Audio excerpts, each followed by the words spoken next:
زړه ته رانږدې ټولو دوستانو لیدونکو هیوادوالو هیله ده چې جوړ او سلامت به یاست. په واما ولسوالۍ کې یو. واما یو له هغه ولسوالیو څخه ده چې په طبیعي لحاظ یعنې یو له بهترینه پرامنه پرسکونه ولسوالۍ څخه ده. ډېر زیات نهایي خوښ یم. داسې هغه انسان چې پر ما نهایت ډېر زیات ګران دی تصادفا دلته زما سره مخ شو. حافظ عبدالقیوم صاحب د نورستان پخوانی والي. السلام علیکم قدرمن والي صاحب. سلام جناب افغان صاحب، خدای مو راوله، ډېر ښه راغلاست. خوشحال یو چې تاسې دلته د نورستان ولایت په واما ولسوالۍ کې د اسلام آباد په کلي کې ګورو. ډېر زیات خوشحاله یم او تصادف نه داسې یو هیجان هم ماته معلوم شو. والي صاحب بیخي ځان ته روان وئ او د غرونو څوکو ته روان وئ. نو په هغه ځای کې چې ما تاسې سهار ولیدی او ملاقات زما در سره وشو، تاسې باور وکړئ داسې مسیحا غوندې ماته معلومه شوه. یعنې د واما خلک د هغو شتون دلته نهایت ښه دی او ته به پکې د سولې او د سکون ډېر زیات احساس کوې. دا مې خپل وطن دی او دلته مې خاپوړې کړې او غواړم چې همدغلته هم د دې ولسونو په منځ کې اوسم. د دې ولسونو د منځ نه مې سیاست کړی او همدلته د ولسونو په منځ کې یم. همدغه ولسونه دي چې اوس دا دی ماشاءالله تاسې ساتلي یاست او په ځان ته ځان باندې یعنې د نورستان هرې کنارې ته تللی شئ. د ولس د ډېر زیات کور ودان وي چې په دې برخه کې تاسو سره مرسته کوي. الله مو خوشحاله لره. زه خپله په تېر نظام کې تقریبا 6.5 کاله د دې ولایت والي پاتې شوی یم. د هغې نه مخکې د نورستان ولایت په استازیتوب باندې په مشرانو جرګه کې وم 4 کاله. نو د هغې نه وروسته چې کله تحول راله بیا هم د خپل ولسونو په منځ کې یم. په ولایت او د هغې نه وروسته دور کې زما په ژوند کې خاصتا په تشریفاتو او دغو کې کوم فرق نشته دی. هغه وخت کې هم همداسې ساده او ملنګي مې کوله او اوس هم همغسې ژوند زه خوښوم. او دغه واما ولسوالۍ چې ده یعنې د ستراتیژیک یا جغرافیا له اړخه یعنې ډېره پورته او داسې ولسوالۍ ده چې دلته میشت اوسېدونکي یعنې ډېر د پښو مزل کوي. او ما داسې اورېدلي هم دي چې والي صاحب تاسې موټر نه لرئ او که دلته د واما ولسوالۍ هرې کنارې ته ځئ نو په پښو باندې ځئ. آیا دا رښتیا دي؟ ژوند لوړې ژورې لري او زه د واما ولسوالۍ عام خلک چې څنګه ژوند کوي همغسې ژوند. همدغه د خوښۍ او د خوشحالۍ او د بااحساسۍ خبره ده. ډېره زیاته مننه کوم. او په وروستیو کې دلته د واما ولسوالۍ مثلا د په انکشافي او د پرمختګ په برخه کې آیا مرکزي دفتر یا مرکزي حکومت کوم فکر کړی دی او که نه؟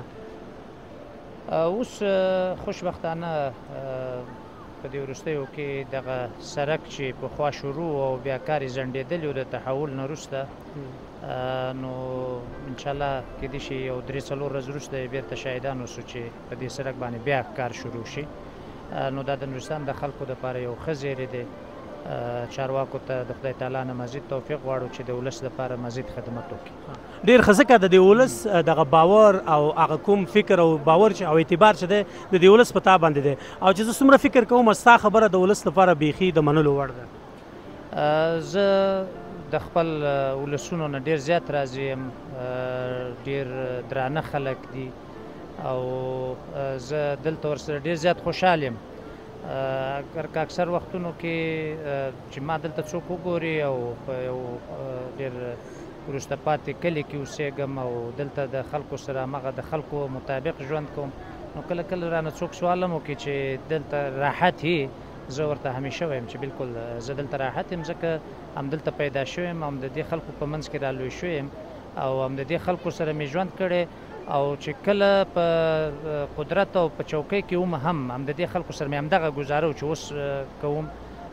نو د خلکو سره زه ډېر زیات خوشحاله یم او د ولسونو نه هم ډېر زیات راضي یم. همیشه په هر حالت کې راسره پالي، پوښتنه مې کوي او خلک همیشه زما د هر حالت پوښتنه کوي او زه هم د خلکو په منځ کې یم او د خلکو سره د هغوی په ترخو او خوږو شیبو کې په ټولو شیبو کې یو ځای وي.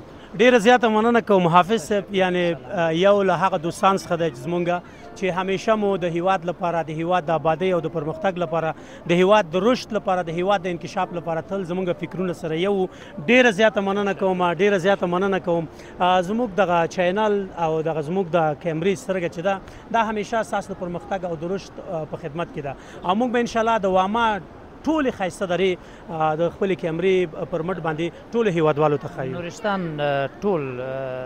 ټولې ولسوالۍ ښکلې دي او بیا افغانستان زمونږ ټول ولایتونه ښکلې دي. افغانستان ټول یو ښکلی هیواد دی او ارزو مې دا ده، ارمان مې دا ده چې یو ورځ آخر داسې وخت وي چې ټول هیڅوک ځان د یو سیاسي مفکورې په خاطر باندې د دې وطن نه بېګانو نه ګڼي او ټول ورونه راغلي وي او په یو دسترخوان ناست وي او د هر چا مفکوره هر څنګه وي، خو ولې هیڅوک د دې فکر ونه کړي چې زما د مفکورې د وجه نه زه باید د وطن نه نور هجرت وکړم.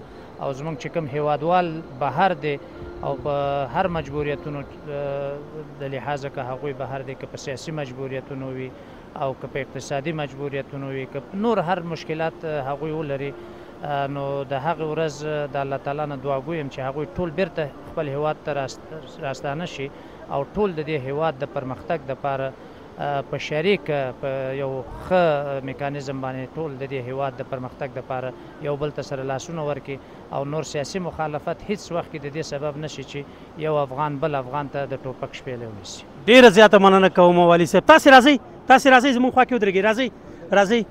راځئ ټول راځئ، تاسې هم راځئ. دغه ماشومان ماشاءالله تاسې وګورئ، دا به زموږ او ستاسې د راتلونکي لپاره د ملا د تیر حیثیت ولري. او والي صاحب ډیره زیاته مننه کوم، خیر وسي. بیا هم ډیره زیاته بیا هم تاسو ته او ستاسې ملګرو ته، نورستان ته او نورستان خاصتا بیا واما ولسوالۍ ته ستاسې د راتګ ښه راغلاست وایم. الله مو همیشه راوله او دا مو خپل کور دی، خپل وطن مو دی او ټولو هیوادوالو ته مې همدا پیغام دی چې د افغانستان د ښکلي طبیعت نه خوند واخلي او په افغانستان کې دا د امن او د سکون فضا کې ژوند تېر. ډیره زیاته مننه کوم والي صاحب، ډیره زیاته مننه. خیر وسي، مننه.